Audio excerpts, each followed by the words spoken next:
सनकादि ऋषि। सनकादि ऋषि सनकादि सनक प्लस आदि से तात्पर्य ब्रह्मा के चार पुत्रों सनक, सनंदन, सनातन व सनत कुमार से है। पुराणों में उनकी विशेष महत्ता वर्णित है। ये ब्रह्मा की अयोनिज संतानें हैं और भगवान विष्णु के एक अवतार हैं जो 10 सृष्टियों में से ही गिने जाते हैं। ये प्राकृतिक तथा वैकृतिक दोनों सर्गों से हैं। उत्पत्ति भगवान विष्णु का प्रथम अवतार सनकादि चार मुनि हैं। वे परमात्मा जो साकार हैं, उन्होंने लीलार्थ 24 तत्वों के अंड का निर्माण किया।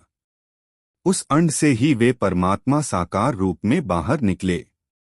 उन्होंने जल की रचना की तथा हजारों दिव्य वर्षों तक उसी जल में शयन किया, अतः उनका नाम नारायण हुआ।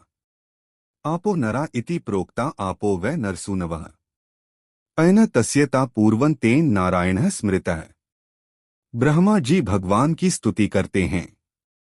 ज्ञातोसी मेद्य सुचिरान्ननु देहभाजा न ज्ञायते भगवतो गतिरित्यवद्यम्। नान्यत्वदस्ति भगवन्नपि तन्न शुद्ध माया गुण व्यतिक्राद्य दुरुर्विभासी। भागवत। चिरकाल से मैं आपसे अनजान था, आज आपके दर्शन हो गए। मैंने आपको जानने का प्रयास नहीं किया। यही हम सबका सबसे बड़ा दोष है, क्योंकि समस्त ब्रह्मांड में आप ही जानने योग्य हैं। अपने समीपस्थ जीवों के कल्याणार्थ आपने सगुण रूप धारण किया, जिससे मेरी उत्पत्ति हुई। निर्गुण भी इससे भिन्न नहीं। श्री भगवान ने कहा, मैं तुमसे प्रसन्न हूँ, जाओ सृष्टि करो। प्रलय से जो प्रजा मुझमें लीन हो गई, उसकी पुनः उत्पत्ति करो। और भगवान अंतर्धान हो गए। ब्रह्मा जी ने 100 वर्षों तक तपस्या की। उस समय प्रलयकालीन वायु के द्वारा जल तथा कमल दोनों आंदोलित हो उठे। ब्रह्मा जी ने तप की शक्ति से उस वायु को जल सहित पी लिया। तब आकाशव्यापी कमल से ही 14 लोकों की रचना हुई। ईश्वर काल के द्वारा ही सृष्टि किया करते हैं, अतः काल की सृष्टि 10 प्रकार की होती है। 1 महत्तत्व, 2 अहंकार, 3 तन्मात्राएं, 4 इंद्रिया, 5 इंद्रियों के अधिष्ठाता देवता, 6 पंचपर्वा अविद्या, तम, मोह, महामोह, तामिस्र, अंधतामिस्र। ऊपर उक्त 6 सृष्टियां प्राक, 7 स्थावर, 8 तिर्यक, 9 मनुष्य।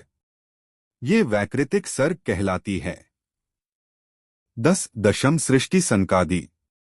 इन सृष्टियों से ब्रह्मा जी को संतुष्टि न मिली, तब उन्होंने मन में नारायण का ध्यान कर मन से दशम सृष्टि सनकादि मुनियों की थी, जो साक्षात भगवान ही थे। ये सनकादि 4 सनत, सनंदन, सनातन, सनत कुमार नामक महर्षि हैं तथा इनकी आयु सदैव 5 वर्ष की रहती है। ब्रह्मा जी ने उन बालकों से कहा कि पुत्र जाओ सृष्टि करो।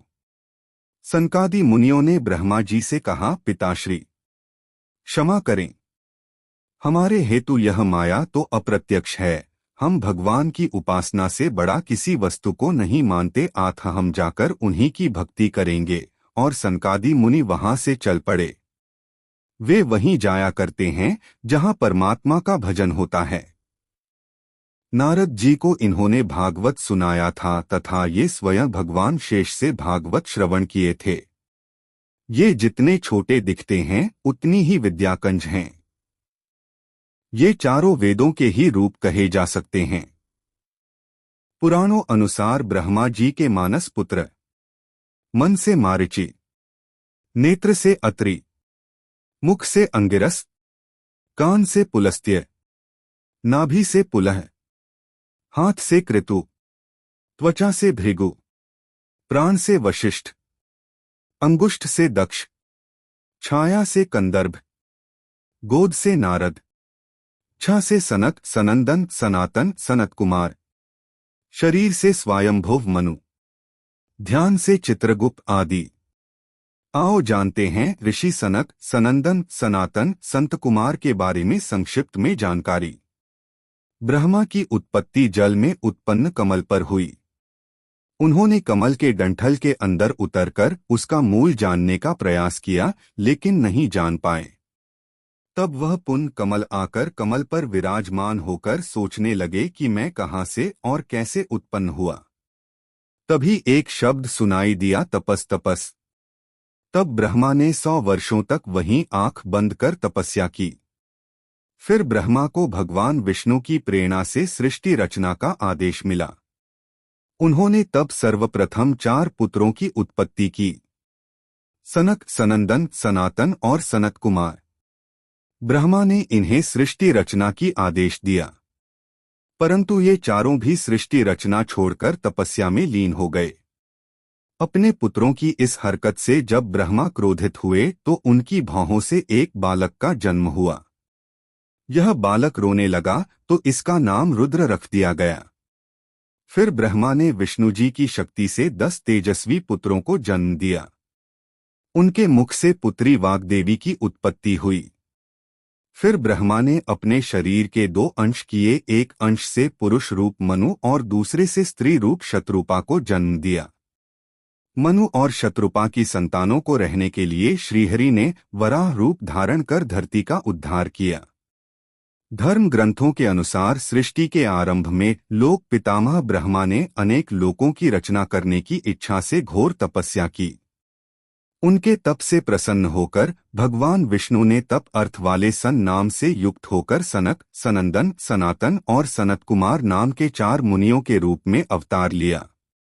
ये चारों प्राकट्य काल से ही मोक्ष मार्ग परायण, ध्यान में तल्लीन रहने वाले, नित्य सिद्ध एवं नित्य विरक्त थे। ये भगवान विष्णु के सर्वप्रथम अवतार माने जाते हैं। यह सभी सर्वदा 5 वर्ष आयु के ही रहे, न कभी जवान हुए न बूढ़े। 4 भाई एक साथ ही रहते हैं, ब्रह्मांड में विचरण करते रहते हैं। चारों जहां भी जाते भगवान विष्णु का भजन करते, उनके भजन कीर्तन में ध्यानस्थ रहते थे। वे सर्वदा उदासीन भाव से युक्त होकर भजन साधन में मग्न रहते थे।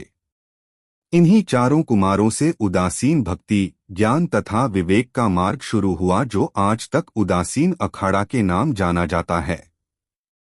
प्रलयकाल के समय जो वेद शास्त्र लीन हो गए थे, इन 4 कुमारों भगवान विष्णु के हंसावतार में पुनः प्राप्त किया।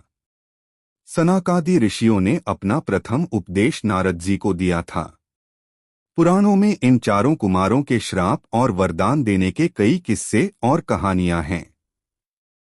एक बार विष्णु के द्वारपाल जय और विजय ने इन्हें अंदर जाने से रोक दिया था, जिसके चलते उन्होंने इन्हें धरती पर 3 जन्मों तक राक्षस योनि में जन्म लेने का श्राप दे दिया था। दोनों ही भाई बाद में हिरण्याक्ष और हिरण्यकश्यप के रूप में जन्मे, फिर रावण और कुंभकर्ण के रूप में जन्मे और अंत में शिशुपाल और दंतवक्र के रूप में जन्म लेकर श्रीहरि के हाथों मोक्ष द्वार गए।